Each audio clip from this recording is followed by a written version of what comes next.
Bonjour chers frères et sœurs de l'Église de Jésus, nous sommes aujourd'hui le jeudi 18 novembre 2021 et nous allons méditer ensemble les chapitres 43 et 44 du livre d'Ésaïe. Chapitre 43, versets 1 à 3.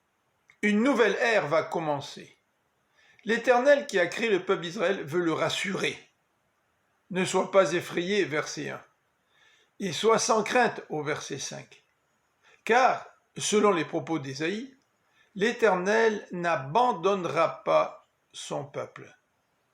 Il ramènera non seulement Israël de Babylone, mais il va ramener aussi ses élus de tous les coins de la terre. Il s'agit donc d'un rassemblement de tous les membres du peuple de Dieu, de tous les coins de la terre. La perspective s'est élargie. C'est ce que Dieu va faire, notamment lors de la Nouvelle Alliance.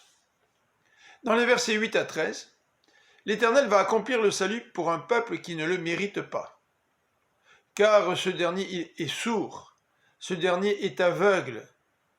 L'Éternel veut que ce peuple soit son témoin, car il est le seul sauveur, le seul Dieu. C'est lui seul qui prédit les événements que personne ne pourra annuler.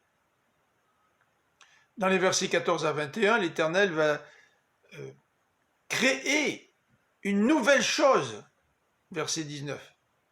Ce ne sera pas l'exode de l'Égypte et le passage de la mer. Ce sera un nouvel exode auquel les animaux s'associeront en célébrant la gloire de l'Éternel et dont le peuple élu manifestera aussi la gloire. Dans les versets 22 à 28, Israël ne mérite pas l'intervention de l'Éternel, car il ne s'est pas adressé à Dieu. Il s'est lassé de lui. Il a abandonné les sacrifices et a dérangé l'Éternel par ses péchés. Mais l'Éternel est le seul qui efface les fautes et qui pardonne.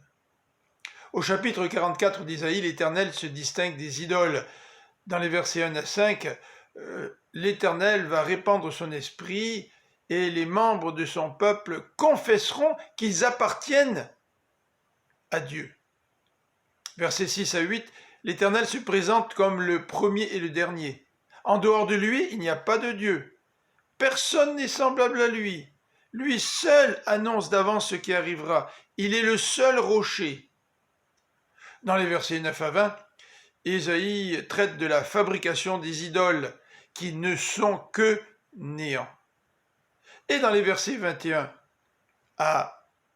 au verset 8 du chapitre 45, l'Éternel se présente comme celui qui sauve son peuple, comme celui qui le pardonne.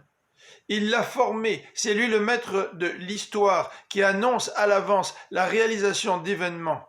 C'est lui qui a choisi Cyrus pour que ce dernier accomplisse son plan, c'est-à-dire de faire revenir de l'exil le peuple d'Israël, c'est-à-dire de permettre la restauration de Jérusalem et du temple. Dieu est un Dieu souverain.